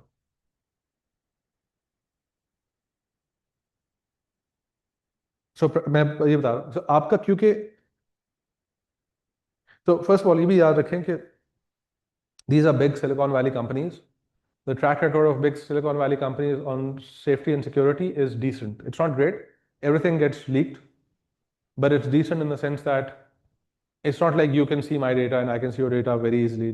You'd have to be like a dark, black coder or whatever they're called, right? Black hat coder.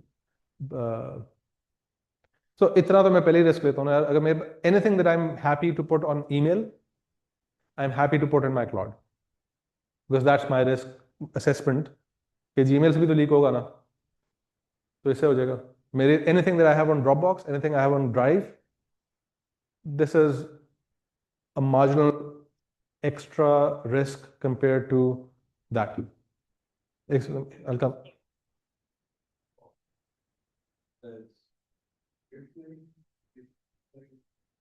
They can train as much as they want. Yeah, absolutely. Yes. It's not like I'm signing away the right over that data to them. That's for sure. The second thing before I come to the questions that are coming up is, आपने कहा कि, go ahead, Aditya.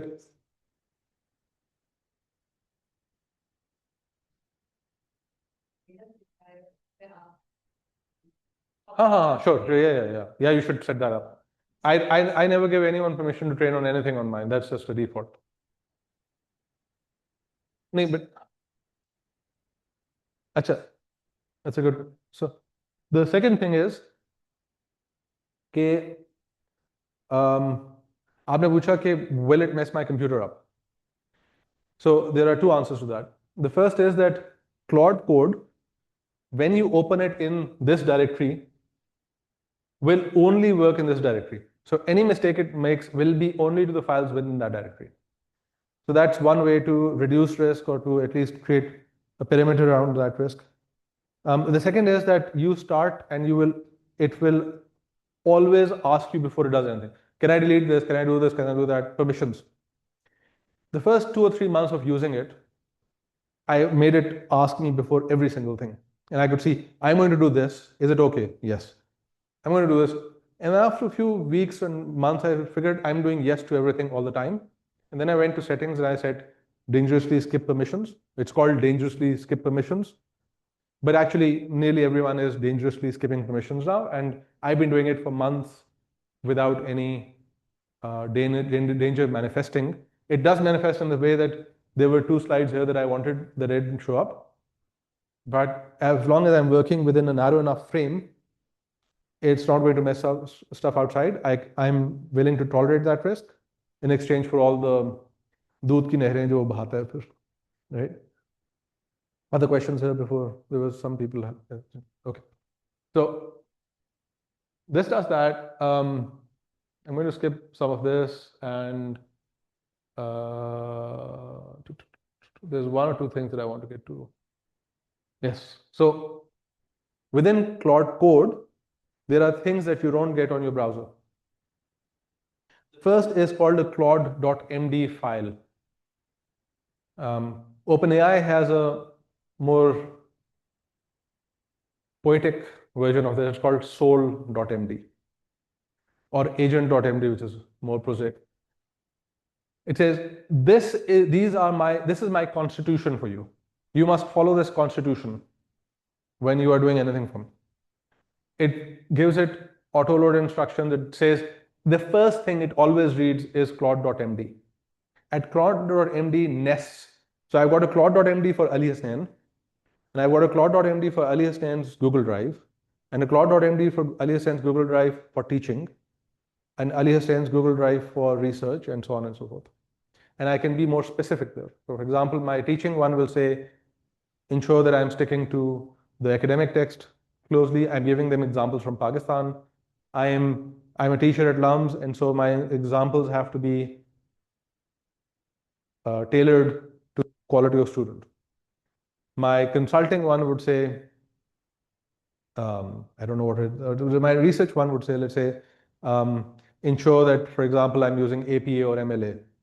I don't know, but it would have ideas about what to do. And on project-specific files, it would say this project is about X, Y, Z, use this convention or that convention. So claude.md does, it just injects, and it will always read from top down. So Ali Hasnain's claude.md is read everywhere.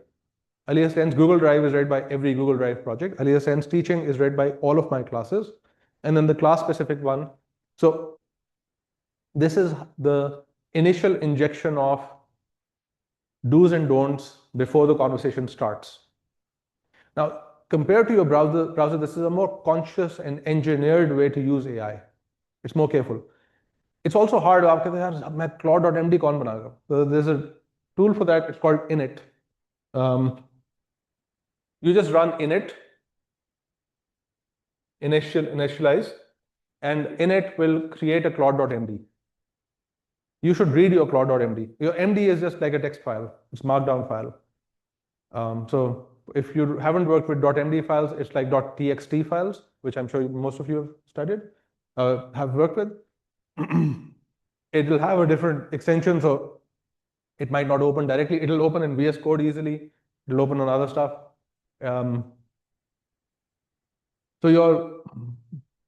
And you run it the first few times you're in the project, it will go back and revise the claude.md. And then you want to, because it will be AI slop in designing that claude.md, you want to go back and hand tweak the rules of your constitution.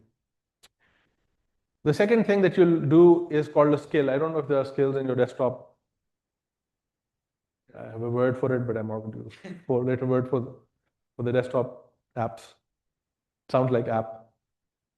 A skill is just a reusable workflow. So when I say make me slides, it knows to open up Beamer, right? LaTeX Beamer. It knows that I like slides a certain way. It knows to make section dividers a certain way. I've fed that in.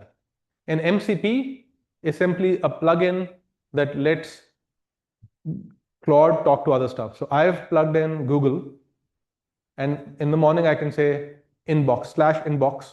It'll go read my Outlook, send stuff to Gmail. My Gmail sends it to it.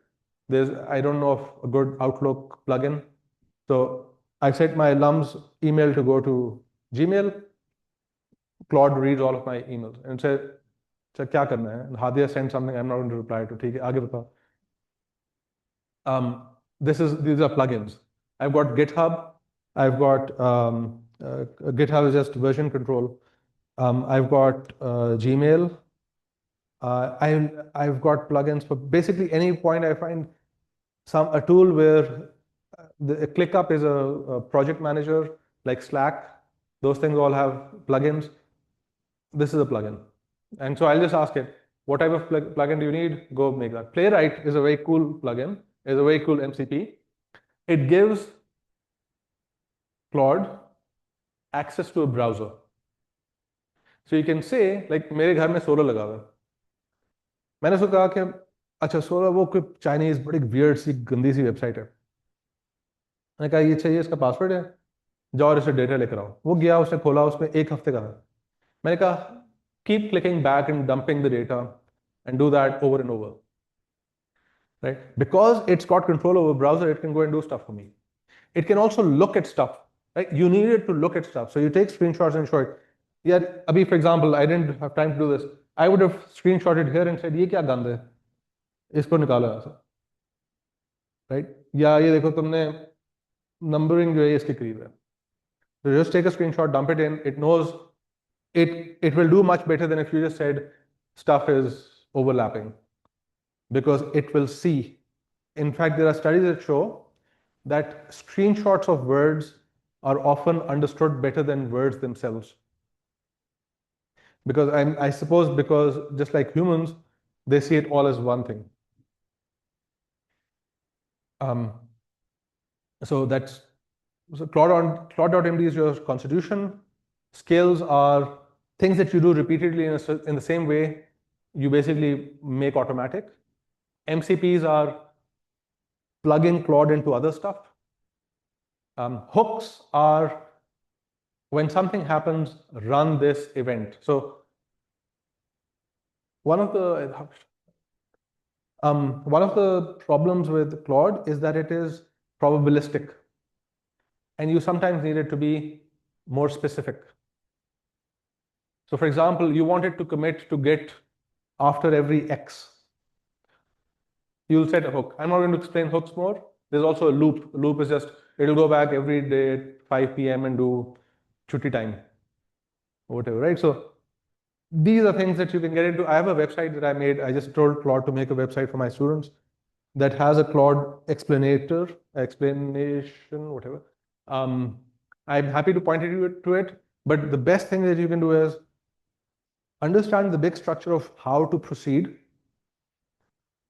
Open up your Claude in the browser or your ChatGPT or whatever, take screenshots of where you are, dump them in, tell it what to do next. And do that over and over and you'll get better. So this is just an example of the type of Claude MD for a public finance class. So this is hallucination. It's taken my course code and it's called it public finance and not econ of AI. And now I would need to, and that's why you do these passes, is you need to go back and correct.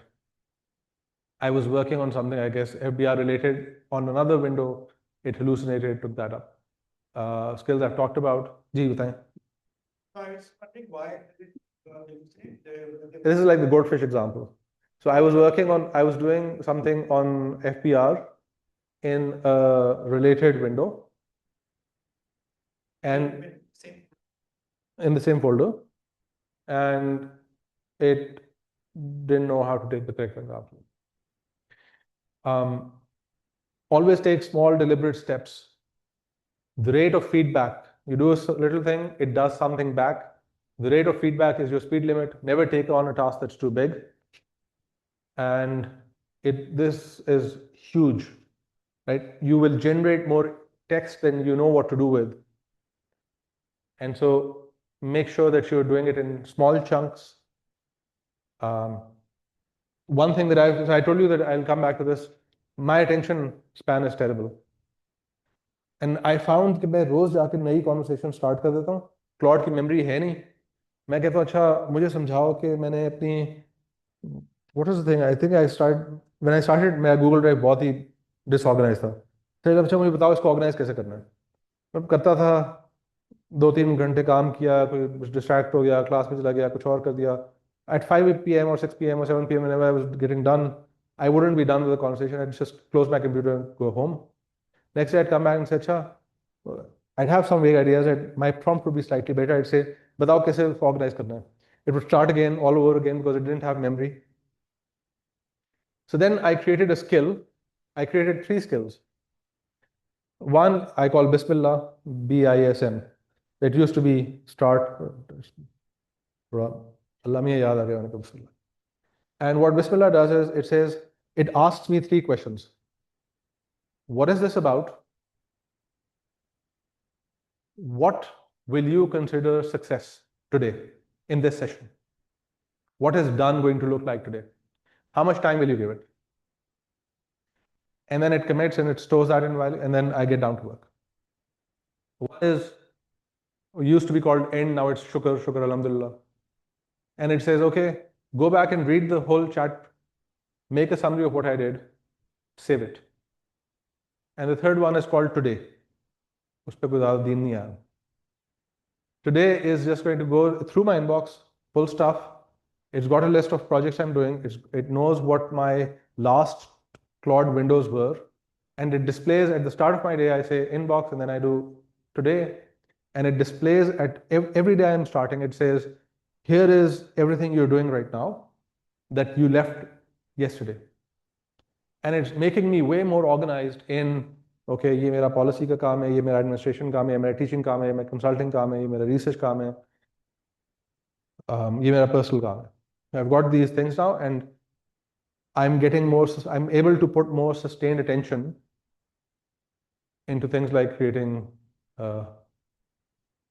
So the stuff that you can look at. I've talked mostly about this. Last thing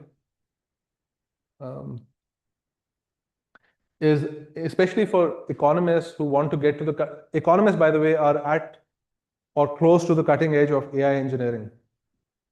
So there are 3 people in particular that I'd suggest if you research. Ben Golub did something about 6 months ago. Aniket Panjwani has a YouTube channel also and is on Twitter. He's often speaking a lot. And then Paul Goldsmith Pinkham has a series of tutorials. And these guys get into the more serious level of जहाँ मेरी पढ़ाई खत्म होती है वहाँ से इनकी शुरू होती है basically. So this is like अच्छा okay हमने power calculations करनी है कैसे करनी है हमने स्टेटा कोड पूरा लिखना कैसे करना है हमने right, and they're able to do that. If you want to get more just a taste for, I have found that following Silicon Valley engineers is pretty good because उनके लिए भी नई चीज़ है. And they're also, so there's a podcast by this lady called Claire Vo. It's called How I AI. And I find over time that वो शुरू में जब वो लोग भी नया क्लाउड यूज कर रहे थे, but they brought the sophistication of being AI engineers to it. And it's a podcast that I follow from time to time. She's hosted these other two women, Hillary Gridley and Teresa Torres, that get into specifics of their uses of it.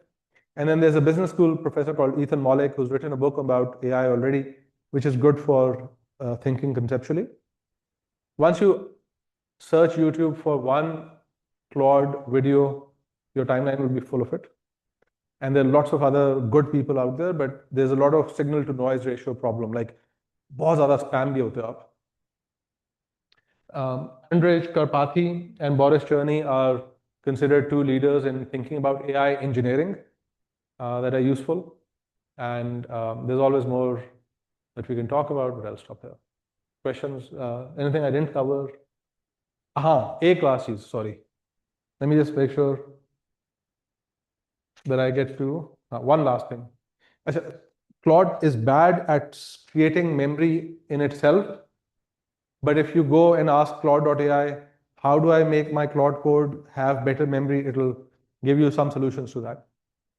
The most important thing before I end is that I found that one way to get good, reliable data is to make it find good data sets, download them into my Claude code, into my file, into my folder, and always, instead of generating graphs for me, generate code to generate the graphs and display that. So you can do this on your browser also. And OpenAI is very good at it. Claude is a little mixed with it, but you don't want it to hallucinate lines for you. So कल मैं एक काम करता हूँ auto policy के ऊपर. मैंने state bank की इजी डेटा वेबसाइट से ऑटो सेल्स उठाए, वो फाइल ला के इसको दी. मैंने कहा ये इस्तेमाल करके मुझे ग्राफ बना के दो, and I use that. You don't want to just ask it मुझे ऑटो सेल्स बना दो, कहीं से वो शायद इंडिया की उसके ऊपर बना दे. It'll do that only one time out of 100, but the one time might be extremely embarrassing as a professional. So you want to make it bring the data in, make it write the code, and then use it rather than just ask directly. Okay, that's it. Questions? Thank you for your patience.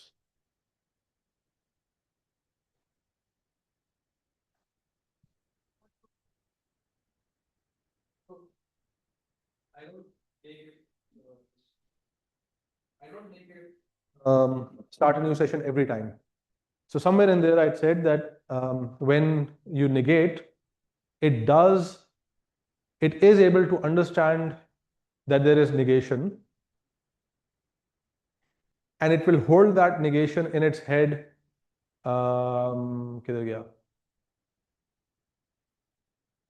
Is it here? Somewhere here is a negation. I want to, yeah, here.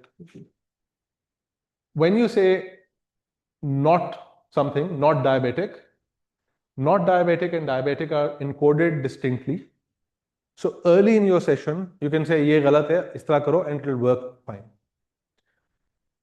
The better models get, the more you can do this. But over time, the not and the diabetic will separate out. So in practice, first 4 to 5 passes at the problem, error आ गई उसको ठीक करवा लें. But then you want it to bank, you tell it generate prompt to restart and show me a prompt that fixes this problem. वो prompt देगा आपको, check करें उसमें error निकल गया है, copy paste into a new window and start again.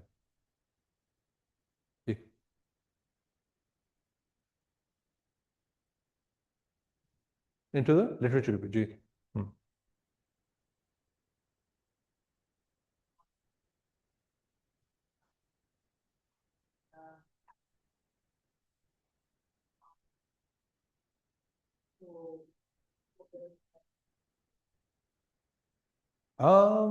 I don't know that whether it can, because practically I will go and find the report and I'll put it on my folder anyway. And mostly for anything, मेरे कम से कम area में तो जो कुछ भी होता है, अगर वो उसकी पब्लिश वर्जन ऑनलाइन नहीं मिलती तो उसकी फाइनल -1 वर्जन मिल जाती है. I just use that practically. So I don't really have that problem. I would ask Claude.ai to explain.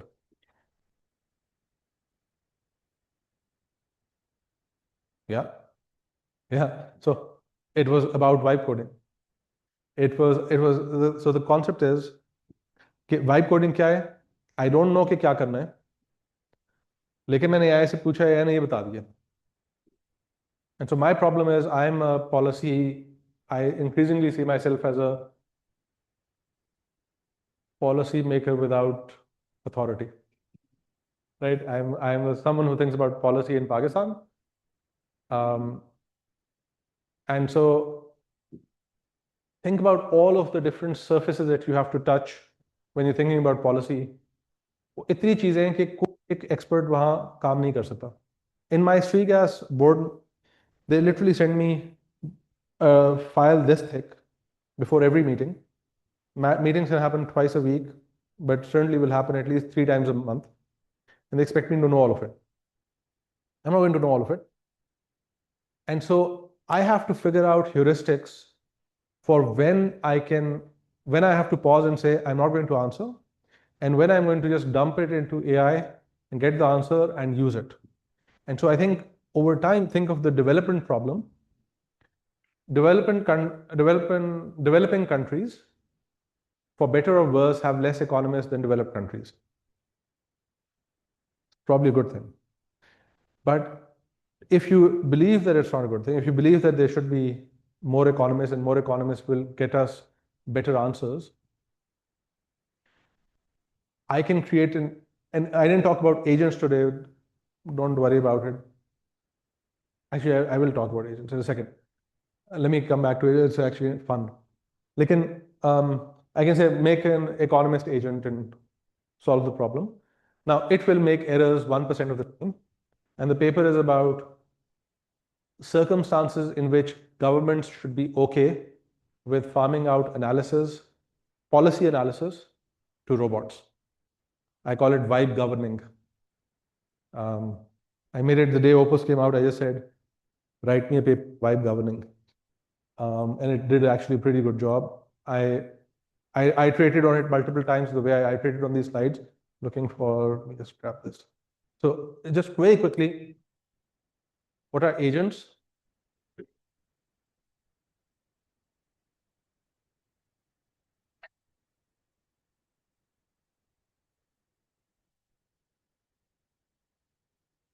So I've got different folders.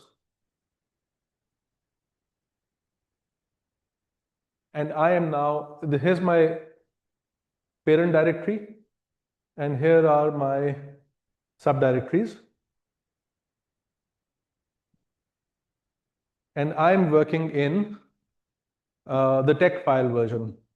I'm writing the presentation. And I've got data here. So I've gone to this subdirectory in my terminal. I wrote, or my, what's it called? Run, basically, whatever. It's called bash something, whatever. The terminal, and I've written Claude. It's opened up a Claude, the brain, Claude ka jo, this thing, is working in terminal. Now, I can say, go and read something here, because I'm writing this and you need this to do that. If I just tell this thing to do it in my main session, it will go and read it. And now, again, going back to the most important thing that we talked about, this stuff is being held and is being used every time I am conversing about my LaTeX file. And after this slide, I'm never going to use that again. So why do I need that? So instead, what I will say is, I will say, send an agent. And an agent is a clone with its own context window, with instructions to go and find that data, and to pass only final results here. So now the interim work that this thing did, everything else that this did, doesn't pollute the mind of my current window. So that's agents, very briefly, but that's how it can solve. Bas? Is it good?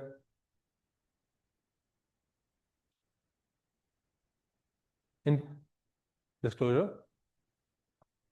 Okay. Yes. Okay.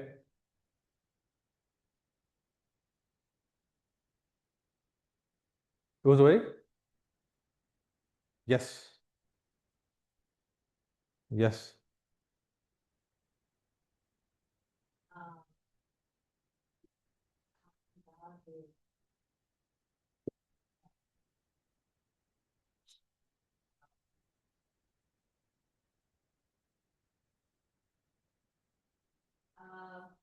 But then, for academic work, that depending on might not be acceptable.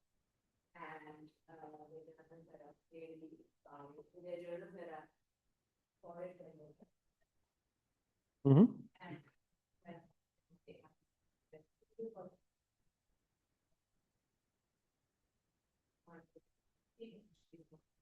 why vertical AI for generating text or images. Again, that also again that typically bias typically again. Okay. How do you navigate that? And again, go back to your question. And your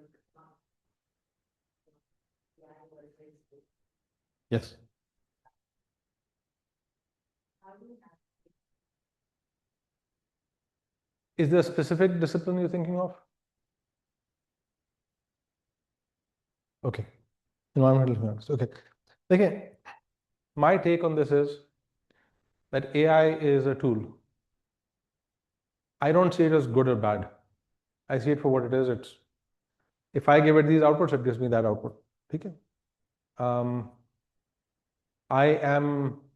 might come across as an evangelist because I've found great value. I've also found great problems, but I found great value. In net, I'm a fan of using it.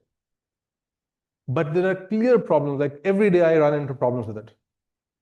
So all I want is for people to get out of the headline of AI acha ya bura hai into more, let's look at it in more granular detail and figure out the achaiyan and the burai and figure out whether we want to use them or not.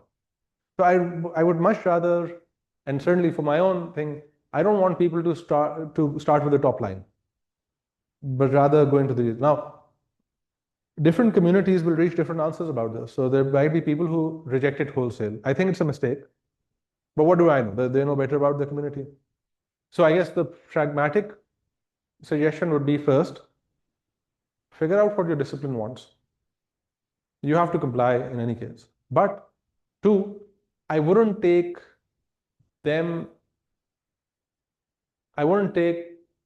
objections on face value either, because you can do a lot of intermediate work using AI to help formulate your own thinking. And then if the final pass has to be yours, I think the final pass should, as much as possible, be yours in any case. But you have to take intellectual ownership. You have to grow your brain. And my ability to say that the slide deck that it gives me on a first pass is not as good as what I can make is because my brain has the ability to create nuance and distinctions that AI right now can't. So for ourselves, I think AI will not come and solve all our problems and do the work for us. This vibe coded thing, I've only shared with 2 people because I'm not going to put my name on the first pass that a machine gave me. I'm going to go and sit through it. I'm going to work through the problems. If they convince me I will write up something where I might go and make a draft each paragraph, but I'm going to go and sit through and do the work. Like this stuff, I've been working on these slides for the last 10 days. I've done multiple passes, done the research, right? I've seen videos explaining things that I didn't know, and so on. And adversarial critiques, I've told it, बताओ इसमें मसले क्या हैं, make a plan. Actually, I haven't talked about plan mode, that's important, very quickly. Your browser, you tell it, ये करो, वो कर देता है. For more complex work, you need it to, you can, in Claude Code, you do Shift Tab twice and it will Shift to. It has this, it shows you can make this mode में हो, it goes into plan mode. Plan mode says काम नहीं करना, map बनाना है कि क्या करना चाहिए. And it makes a map and it makes a checklist. So it creates the recipe. Then you clear context, you switch to work mode and you say काम करो, वो एक एक करके tick करेगा. But I mean, this is maybe for a future session. I can demonstrate. Sorry? Exactly. Yes. But And you, RA will make a plan. They are gonna. Make a plan for my army.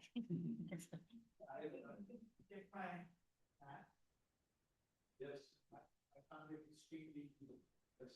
So, for Shah is usually I think मेरे नाम से सब नाम सब कुछ तो talk to it. I saw it like that. Is it very simple? That's not impressive. मैं सोच रहा था कि like 40 साल तो अगर मैं कर रहा हूँ, I'm keeping up with 20 years. वो उन्होंने मुझे इतना humble किया ना the day you stop, the day you stop learning, will walk.